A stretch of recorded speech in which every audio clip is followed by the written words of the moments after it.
All right, what we're going to do here today is we're going to improve the load carrying capacity of the back of this Toyota. It's got the Chevy 63s already, but it's got the half-ton variant. I've got some leaf springs from the 3/4 ton variant here. Got some bar stocks, some bump stops, and some Bilsteins. What I'm going to do is I'm going to improve and correct what's on the back of this here now. So you've got quite a bit of weight on the rear overhang here. It's overloading these leaf springs. What I want to do is pull out that overload leaf because that leads to a little bit of a jarring ride. I want to add one of those mid leafs in place of that overload, so I've still got some good load carrying. I want to pull out those yellow, which are yellow shocks, which is the OME shocks.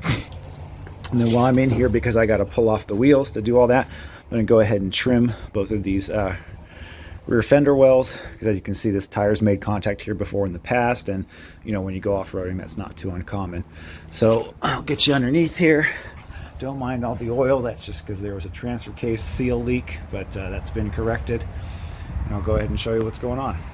All right, you can see we're fortunate here. The previous owner had already put on custom shock mounts, and he put on a shock bar up there. You can see the additional length. That's how you get some additional droop out of these. I've got a little bit longer shocks. But what I'm also going to do here is add a bump stop, and then you've got to come up a little bit off of here, and that's what that square tubing is for. Because even with the bump stop here, when you add one, there's something like 5.5 inches of up travel, and that's just too far. You know, you're going to hit the fender there, so you got to shim it a little bit. That's been my experience. So I'll show you how I'm going to do that. All right, give me a few minutes. I'll show you some progress. All right, we got the old shocks out. We got the wheels off. Went and put in the bump stops I had lying around. These are better than nothing. Made some chips here. Just a reminder, if you're making chips, clean up the ground before you're laying it. Part of the reason I'm putting bump stops is that you can see the old shocks and the new shocks. They're a different length. These new shocks are just something I had in the garage, so they'll be fine with a little bit of more bump space. Went ahead and hit everything with PB Blaster, so now I'll go ahead and get the impact out and break off a set of these U-bolts.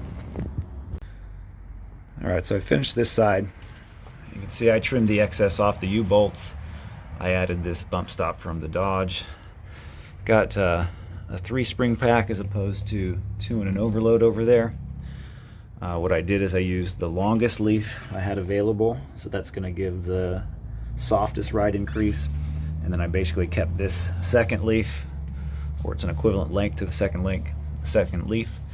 This is a 5-inch spacing on the driver's side, which I haven't modified. That's a 4-inch spacing, so picked up about an inch of lift over here. Went ahead and checked the length of these shocks I'm going to use. Didn't cycle the suspension, but what I just did is use a tape measure and eyeballed it. And I don't need to add any bar spacer here, but I did cut off the excess spring pack bolt. That way, you know, there's nothing tearing up this bump stop as it hits it over time. So, decent progress. Took a little bit longer than I expected because I had some trouble with these U-bolts, but still moving. I also cut the back of the fender. Found out the fender was you know, unbolted there, but bolted it back in to give it a little more rigidity.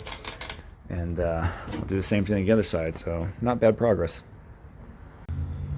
Alright, so I finished the rework here. 3-spring pack on each side.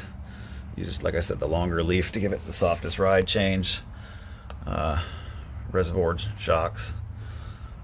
I'm gonna have to move that after I get the exhaust redone. Added bump stops there. Those little fender washers are just being used to shim it. Trimmed the excess U-bolts. That way the top of the spring perch doesn't impact the bump stop. And got about an inch of ride height increase on the rear, so that's pretty good.